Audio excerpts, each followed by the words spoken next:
শ্বশুর বাড়ি যাইবে জামাই মিষ্টির হাঁড়ি লইয়া, হাঁড়ির মাঝে ফুটে একখান রস গেল গইড়া। সেই হাঁড়িখান লইয়া জামাই চলে শ্বশুর ঘরে, মাইয়ার মুখে ঝামটা খায় রাস্তারই ওপরে। ইলিশ লোভে জামাই চলে শ্বশুর বাড়ির পথে, শুকনা রসের হাঁড়ি দেয় শাশুড়ির হাতে। শাশুড়ি কয়, এমন মিষ্টি দেখি নাই বাপের কালে।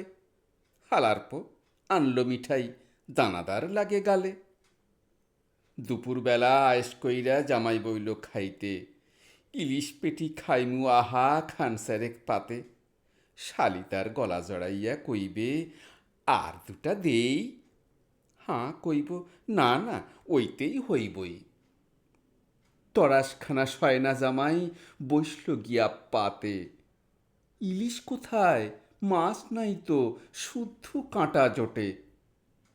চোখের পানি চক্ষে লইয়া শালির পানে চায়, মুচকি হাসি দিয়া শালি উহান থেকে পলায়।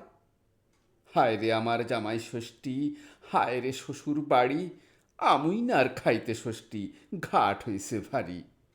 ফলের থালা পাখার বাতাস সব উড়াইল ঝড়ে, জামাই এখন মনের দুঃখে কোলবালিশ চাইপা ধরে।